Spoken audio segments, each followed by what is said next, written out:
Et on fait un focus aujourd'hui sur un métier en fait, où il faut porter plus que des cagettes. Hein. Un métier bien pratique qui a beaucoup évolué. On accueille Eric Weiss qui est avec nous, qui est responsable d'une agence de déménageurs, de déménagement. Vous avez bien dormi, Eric? Tout va bien? Jusque-là, ça va. Bon, c'est parfait. On va revenir avec vous sur votre parcours, sur le métier de déménageur. On le disait, qui a évolué, peut-être des besoins également dans ce métier. Juste avant, je vous propose de regarder ces images. Je vais déplacer le gros, je te les mets là. Là, je te les mets.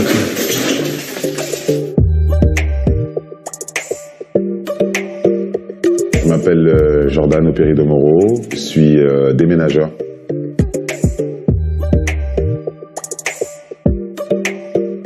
J'étais cuisinier, j'ai fait mes études, j'ai fait mon bac pro restauration. J'ai arrêté, je me suis mis dans le social. Et puis j'ai un ami qui était déménageur, je le voyais souvent rentrer chez lui avec son bleu de travail. Et puis un jour je lui ai demandé ce qu'il faisait, et puis il m'a parlé de son métier. Et puis bon, moi j'avais envie de changer de filière, et puis je me suis dit pourquoi pas tester le DEM. Et puis je suis resté dedans. Là, je prends en photo le bureau avant qu'il soit emballé. S'il y a des endroits qui sont un peu plus marqués que d'autres, comme ça au moment de la relivraison, qu'il n'y ait pas de confusion, quoi. Donc là, comme par exemple ici, on voit qu'il est un peu abîmé. Donc je vais prendre ce petit détail en photo. Moi, ce qui m'a plu, c'était justement cette image que les gens, généralement, des déménageurs super bruts, super pas adroits, vraiment le mec qui rentre chez le client, le bourrin qui rentre et puis qui prend des affaires, qui charge et puis qui décharge. Justement, moi, en fait, quand je suis arrivé dans le DEM, j'ai constaté que c'était pas du tout le cas. Vraiment, ce qui me plaît dans ce métier, c'est que les gens nous ouvrent leurs portes. Donc on rentre directement et indirectement dans leur intimité. C'est vraiment ce qui me donne envie de bien faire mon travail. C'est que le client ne soit pas déçu, que tous ses biens arrivent à bon port en bon état.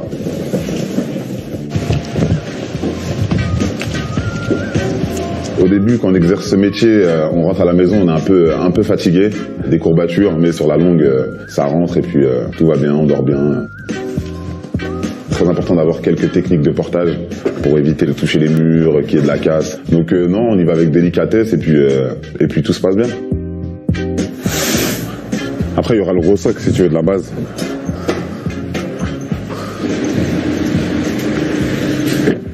On fait beaucoup de routes, donc on va dans d'autres pays. On aime bien écouter la musique, chanter. Tout ça dans la joie et la bonne humeur.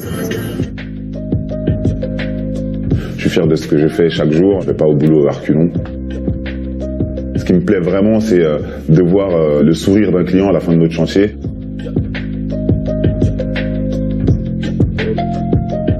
Je suis sûr, Vanessa, que tu fais partie de ces personnes qui un jour, des amis ont dit, est-ce que tu peux venir nous aider à déménager ce week-end? Non. Moi, je suis japonais, j'ai piscine, je suis malade.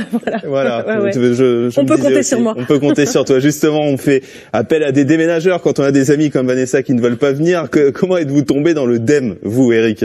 Tout à fait par hasard. Dans le DEM, j'adore moi. Ouais, le DEM. Le DEM. Alors le DEM, oui, c'est un peu particulier à le dire. On tombe là-dedans un peu par hasard parce qu'il n'y a pas d'études spécifiques pour ça. Donc de toute manière, c'est une des premières offres d'emploi à laquelle j'ai répondu et j'ai été recruté. Donc après, c'est un développement dans l'entreprise qui se fait et on passe de commercial, on peut progresser assez vite dans ce milieu-là à partir du moment où on a envie, tout simplement. Où on a envie, où on a également peut-être les compétences, les qualités pour progresser. Est-ce que les gens ont de plus en plus recours aux déménageurs? Parce qu'on voit, comme on le disait, souvent on fait appel à des amis, mais comment ça se passe aujourd'hui? Vous avez vu une évolution également? Oui, alors c'est vrai que sur ces 20 dernières années, ce qui ne me rajeunit pas évidemment, on a constaté quand même une vraie évolution au niveau des besoins des gens, tout simplement. Il y a 20 ans, on avait un peu plus de temps pour préparer, c'était une clientèle un peu plus aisée, on va dire. Maintenant, le déménagement s'adresse vraiment à tout le monde, depuis des faibles revenus qui peuvent avoir bénéficié de prestations qui sont plus réduites que les meubles par exemple, d'autres qui nous font tout faire, emballer tout, la vaisselle, les contenus, tout, déballer également. Il y a vraiment une prestation, un panel de prestations qui s'est adapté à la demande et de plus en plus de besoins aussi parce que les gens n'ont pas envie de s'embêter, tout simplement. Alors il faut savoir qu'il y a des aides également si vous souhaitez déménager selon les familles, les revenus, vous le disiez, mais le nombre d'enfants aussi si vous procédez à un déménagement pour un changement de travail, un changement d'emploi. Donc n'hésitez pas à vous renseigner auprès des déménageurs qui pourront vous aider. On a des questions également et des témoignages de téléspectateurs pour vous, Eric. Je suis un patron un petit peu hors du commun dans le sens où je suis très proche de mes salariés et c'est d'ailleurs avec eux qu'on a eu l'idée de mettre en place des vidéos alliant humour et professionnalisme par le biais des réseaux sociaux qui nous ont permis d'avoir maintenant près de 25 000 abonnés. D'ailleurs, ma question est la suivante. Pensez-vous qu'à l'heure d'aujourd'hui, et surtout dans cette période de confinement due au coronavirus, les réseaux sociaux ont une forte influence sur notre plan de communication?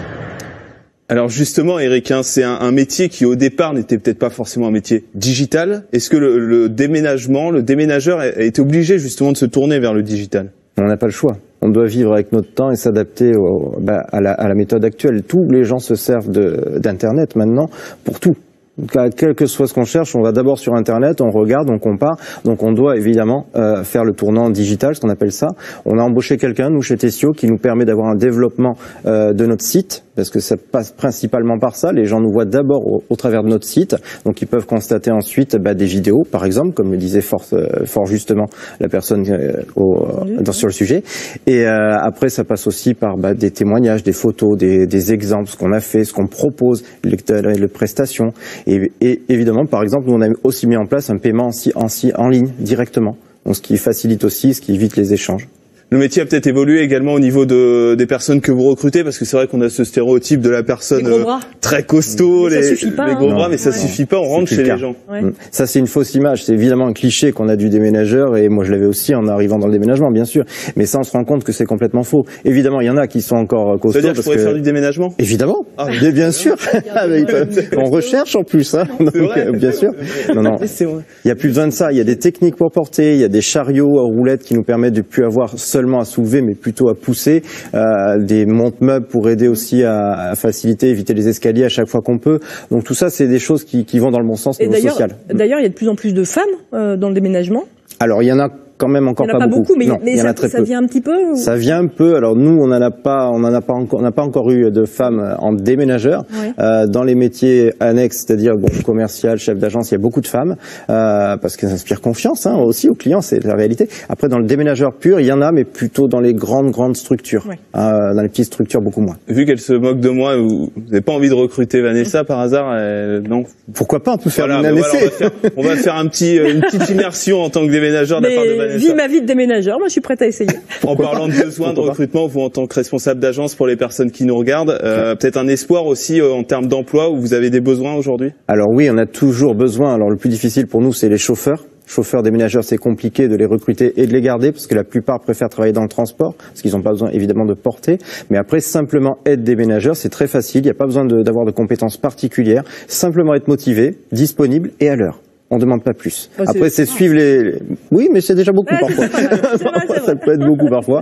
C'est suivre ce que le chef d'équipe va donner. Il n'y a pas il y a rien de spécial à faire. Sinon, suivre les ordres, porter des cartons, évidemment. Merci beaucoup, Eric. Il est responsable d'une agence de déménagement en Nouvelle-Aquitaine, et je vous envoie Vanessa très rapidement. Vous me direz ce que ça donne au niveau du déménagement. Des offres d'emploi en tant que déménageur.